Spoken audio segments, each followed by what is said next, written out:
अस्सलाम वालेकुम, मैं हूँ सादिया और आप देख रहे हैं नेचर विस्पर्स। आज मैं जा रही हूँ बहुत ही मज़ेदार सी जगह पे जो कि ना सिर्फ बच्चों की पसंदीदा है बल्कि बड़े भी इंजॉय करते हैं। टर्टल देखनी है। वो टर्टल है वो अच्छा जी। तो जी जनाब, पहले वाली क्लिप्स देख के आपको अंदाज़ा तो हो गया होगा मैं जा रही हूँ ज़ू। तो जानवर और परिंदे तो मेरे ख्याल है सबको ही पसंद होते हैं। तो मैं भी बचपन में बल्कि अभी तक मुझे परिंदों और जानवरों से बहुत प्यार है। तो मैं बचपन में पालती भी थी, मैंने खरगोश भी पाले हुए हैं, मैंने मुर्गियाँ बहुत पाली हुई हैं। स्टूडेंट लाइफ में मैंने मुर्गियाँ पाली थी। तो मुझे याद है जब मैं पढ़ाई करती थी तो साथ में बची हुई जो रोटी भी होती थी रात की या सुबह जो भी बची हुई रोटी होती थी उसके मैं छोटे छोटे टुकड़े करती थी और मुर्गियों को डालती थी। और फिर जो मुर्गियाँ थी वो मेरे आगे पीछे फिरती थी क्योंकि जब उन्हें पता था कि ये जो है वो हमें जो है वो दाना डालेंगी। तो ये है कि फिर परिंदे को प्यार करेंगे तो परिंदे भी आपको रिटर्न करेंगे उसका सिला। तो खरगोश वैसे भी इतने प्यारे, इतने नरम नरम और इतने मतलब इतने छोटे छोटे और इतने प्यारे होते थे कि उनको देख के वैसे इतना मज़ा आता था। तो मुर्गियों के बच्चे चूज़े देख के भी बहुत मज़ा आता था जब वो बिल्कुल छोटे छोटे से होते रहे ऐसे बिल्कुल कॉटन की तरह। तो बड़े प्यारे लगते हैं। तो जब मुर्गी के बच्चे होते हैं और मुर्गी में एक जो प्रोनेस होती है ना, ये हर तरफ ऐसे वो सर अकड़ा के तो चलती रहती है, कुकड़ कुकड़ू करती है और पीछे पीछे चूज़े। और मजाल है जो वो अपने चूज़ों को हाथ लगाने देती हो कि आप उसके चूज़े को पकड़ के प्यार कर लें। बस नज़र बचा के आपने चूज़ा पकड़ना है, उसको प्यार करना है। तो वो जो मुर्गी की प्रोनेस थी ना वो थोड़ी सी हमें भी आ जाती थी। जब बच्चे देखने के लिए मेरी दोस्तें आती थी ना तो बड़े फ़ख्र से मैं दिखाती थी, ये देखो कितना प्यारा है, वो देखो कितना प्यारा है। तो ये बचपन की यादें हैं और बड़ी मज़े की यादें हैं जी। ग्रीन होते हैं। हाँ टर्टल तो ग्रीन होते हैं। एक टर्टल देखो ग्रीन भी होते हैं। इधर वाला टर्टल देखो कैसे सोया पड़ा है। अब वो मैंने हेलो हाथी अंदर मंकी मंकी मंकी डांस करके दिखा मुझे।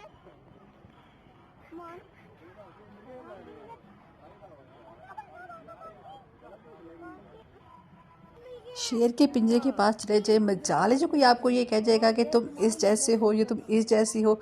जैसे ही आपने बंदर के पिंजरे के पास आने ना तो सब ने शोर मचा देना, ओए तुम यहाँ कहाँ, ओए तुम ये क्या कर रहे हो।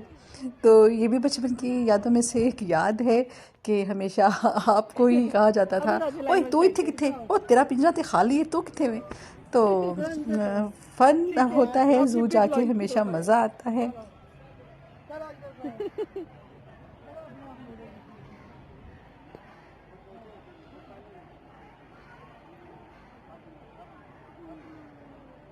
जी, चिड़ियाघर में हाथी तो है नहीं तो हमने बस इसी हाथी पे बैठ के तो एंजॉय किया।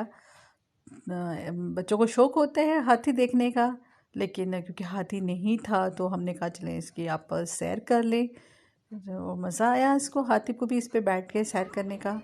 जी ज़रा सोचिए जानवरों की जगह आप होते तो क्या होता। तो बात करने की यही है कि जब आप जाएँ तो उन्हें तंग नहीं करें। मैंने बहुत से लोगों को देखा है जो उनको खिला रहे होते हैं, इंस्ट्रक्शंस भी लिखी होती हैं कि आप इनको कुछ मत खिलाएं, लेकिन फिर भी वो खिला रहे होते हैं तो एहतियात करनी चाहिए। हाँ ये है कि जो चीज़ उन्हें पसंद है आप वो खिलाएं, लेकिन हर चीज़ उनको मत खिलाएं। जे हम जी शुतुरमुर्ग के पास आए हैं तो इतने करीब से देखने का बड़ा मज़ा आया। कोई बचपन की यादें जी याद ताज़ा हो गई जब ट्रिप के साथ आते थे और सारी चीज़ों को देखते थे। इसके बाद जी हम ज़राफ़ा के पास गए। ज़राफ़ा बेचारा बड़ा अकेला सा फिर रहा था क्योंकि इसके दोस्त की पिछले दिनों डेथ हो गई थी। और तभी ये बड़ा सुना था कि ये बहुत ज़्यादा परेशान है, अकेला अकेला फिरता है और अभी भी ये इसी तरह है। ये जी एक छोटी सी पहाड़ी के ऊपर आबशार बनाई हुई है, लेकिन अब बंद है, डेंगू की वजह से भी कुछ बंद की हुई है। तो इसको भी हमने ऊपर जाके एक्सप्लोर किया। जंगल में मोर नाचा किसने देखा, लेकिन हमने ज़ू में मोर को नाचते हुए देख लिया। लेकिन हमें तकरीबन 15 मिनट लगे जी इस मोर के डांस को देखने में।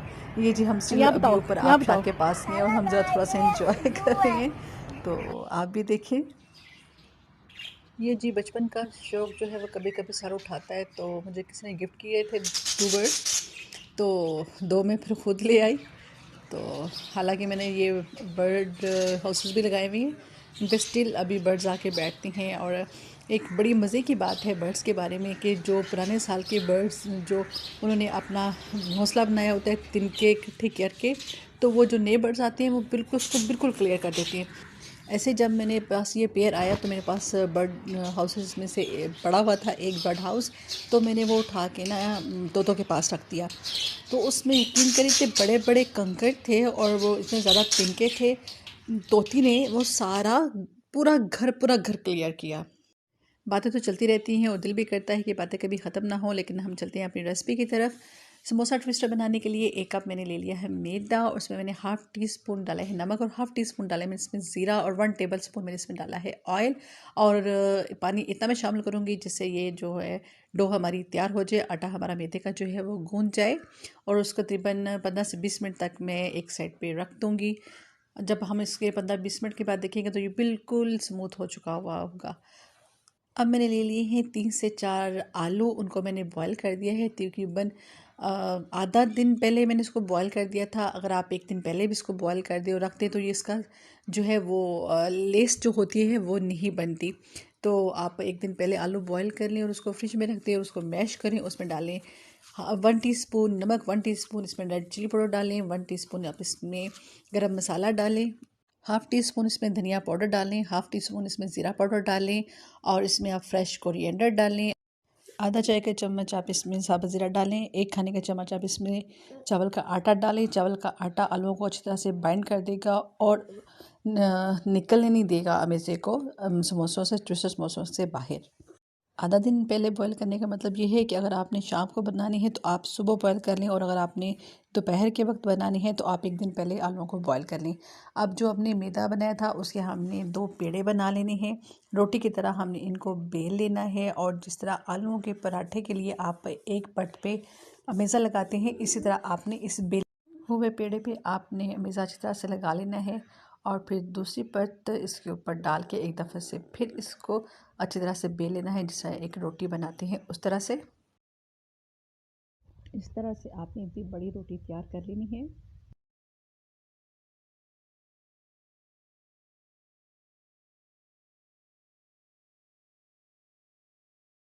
पिज़्ज़ा स्लाइसर की मदद से आप इसके स्लाइस काटते हैं इस तरह जिस तरह मैं काट रही हूँ। आपके तकरीबन 30 से 35 जो हैं वो इससे ट्विस्टर समोसास बन जाएंगे। बहुत मज़ेदार बनते हैं।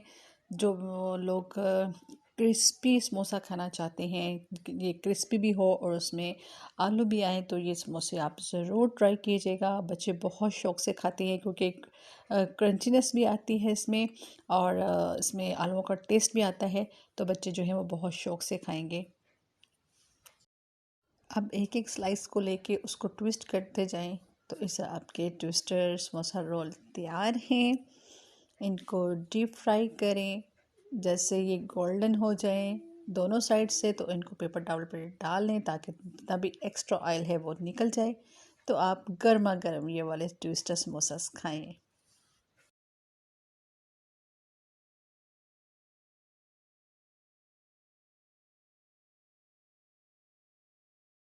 मेरी आज की ये व्लॉग आपको पसंद आया हो तो उसको लाइक और सब्सक्राइब करना मत भूलिएगा। अपने प्यारों का और जहाँ तक हो सके लोगों का ख्याल रखिएगा।